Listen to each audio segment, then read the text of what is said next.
On September 17th, 2013, Grand Theft Auto 5 was released. Can you believe that when I was younger, I thought that the 5 years between GTA 4 and GTA 5 was a really long time between games? The nice thing is that Rockstar at least released new games every year between them. GTA 5 was one of the most successful pieces of entertainment that ever got released. But in the past 10 years, all we really got new out of Rockstar was Red Dead Redemption 2. But hey, let's not gripe about this. GTA 6 will be out eventually. You gotta wonder how much has changed throughout development though. A lot of things change across the development cycle of every video game, and GTA 5 was certainly no exception to this either. So for the 10th anniversary of this game, I decided to come up with 10 different things that changed during development. Totally useless information in the grand scheme of things, but you might find it interesting nonetheless. Starting with our first fact, when they first officially began developing the game. According to an interview from 2013, the first early ideas and concepts for the game were come up with around April of 2008, when GTA 4 had wrapped up and was ready to be released. But it wasn't until April 20th, 2009 that the first build of GTA 5 was created. This matches up with what Leslie Benzies stated about how they had concepts and ideas for a while, and then they spent about 3 years in full production.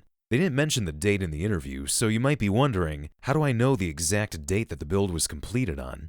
That would be thanks to the bug log that was left in the files of the first version of the game that was released in 2013. From that, we could see that the first build was created on April 20th, 2009, and development continued all throughout 2010, and on November 29th of that year, we've got some of the earliest notes left by developers on what was working and what wasn't working. On that day, the multiplayer was loading okay, but the wanted level system was broken.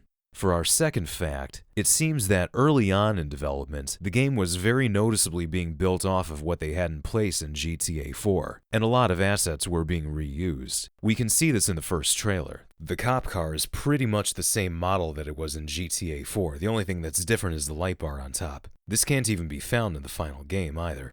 But it's not just that. Screenshots of a much earlier build were shown off by artists who worked on the game. This screenshot showing downtown Los Santos looks to me like it could have been taken in GTA 4's version of Rage, but this might not even be the earliest shot we have of the game. Take a look at these shots. The game looked so different early on in its development that it almost doesn't even look like GTA 5. You can tell that this must have been super early, most likely sometime in 2010. The palm tree models look kinda weird, almost like the ones in Vice City. The radar is even the same one from GTA 4, with the health bar on one side and space for armor on the other. As another little tidbit, the radar eventually changed as well. These screenshots were posted on a portfolio that shows the health, armor, and then a third bar was added on the underside of the radar, probably around the time that they decided to add special abilities for the main characters. These shots are likely from 2011. You can tell because it looks a little bit more advanced and refined than the other shots I showed off. And according to the bug log, the square radar was only implemented around February 2nd of 2012. Although some of our earliest shots of the game might be from these images that are in the files. I haven't got a clue what they might have been used for, or what their purpose might have been during development if they were placeholders for something, but they look like NPCs from GTA 4, with an environment behind them that looks like something out of a PS2 game.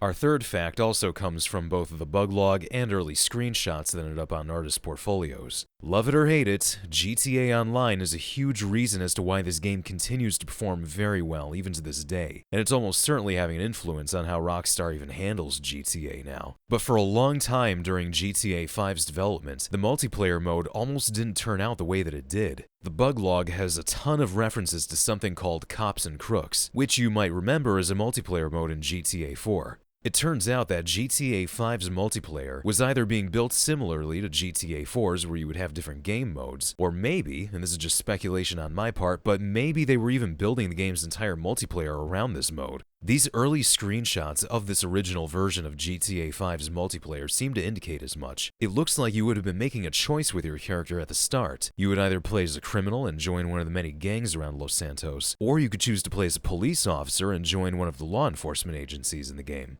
It looks like one multiplayer mode was going to be based around territory wars. This menu shows off the cop territory, Vagos territory, biker territory, and neutral territory. I guess it would have been like gang wars in San Andreas, except it would have you fighting against other players instead of the game's AI to take over the city. Fact number 4.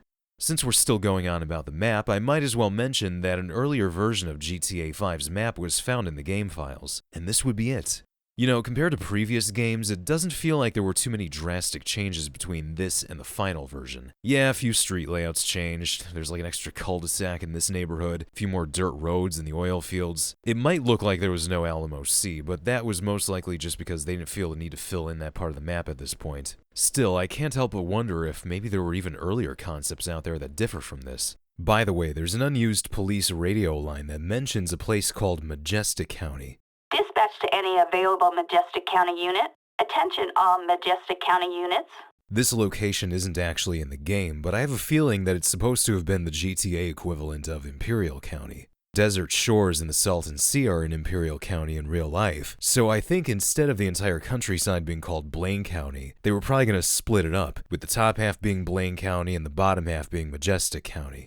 Okay, that was quick. Moving on, fact number 5. There was an entire heist cut from the game. Because the central characters are a team of highly skilled professional thieves, throughout the story we're tasked with the preparation and execution of several large-scale heists. There's the cash depot in the flashback, then there's the jewelry store, the cargo ship, the small-town bank, the federal office building, and the Union Depository. But there was originally going to be the burglary of a really nice house, too. It was known as the Sharmuta job, and it would have taken place at Martin Madrazo's property, La Fuente Blanca. According to the files of the game, Michael and Trevor were going to be the ones pulling this off. First, they would have had to book an appointment with a real estate agent while pretending to be a couple who was interested in the house. Now, the decor isn't to everyone's taste, but I tell you, I love the Baroque hacienda style.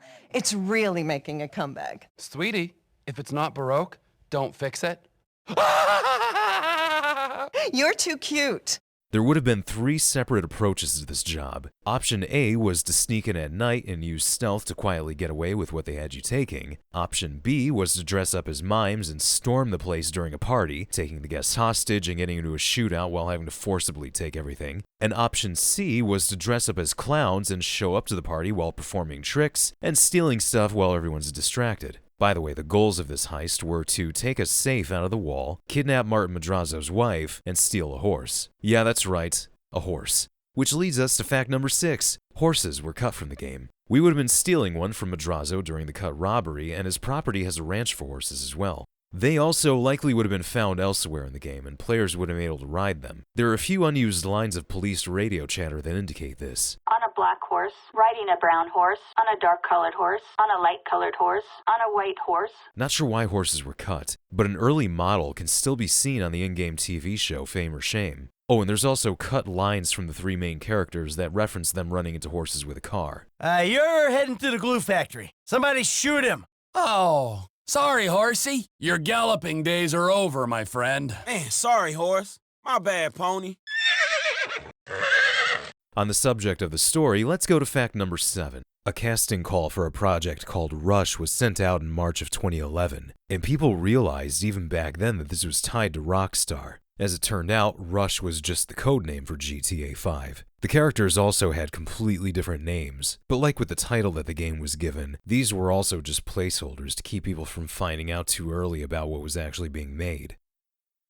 Fact number 8, also tying into story changes. Lamar Davis was apparently meant to have a much bigger role in the game. We don't know the specifics, but Lamar's voice actor Slink Johnson did an AMA on Reddit in 2014, and he mentioned that the story was going to play out a little differently, and that Lamar was going to have a deeper role. But something happened to Johnson in real life that resulted in him being tied up for a few months, and therefore unable to do anything related to the game. Now, the developers could not wait for this to be resolved, but they also decided to keep him on as an actor rather than hiring a replacement.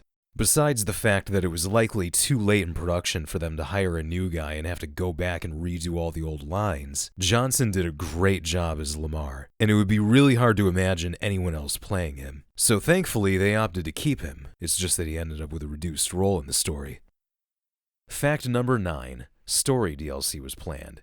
In 2014, Rockstar indicated that the main story of GTA 5 wasn't going to be the last time that we'd be seeing Michael, Franklin, and Trevor, and that we would be seeing more with these characters in the near future with story updates. Fans eagerly waited for this, and waited, and waited, and waited until eventually enough time passed that I think most people realized that the story update just wasn't happening. These story DLCs were meant to have the same scope as episodes from Liberty City, although, unlike that, it doesn't seem like they would have been too tied to the main story much. Instead, it seems like they would have taken the characters from the main story and stuck them into really crazy situations. I think they might have been influenced by Red Dead Redemption's Undead Nightmare.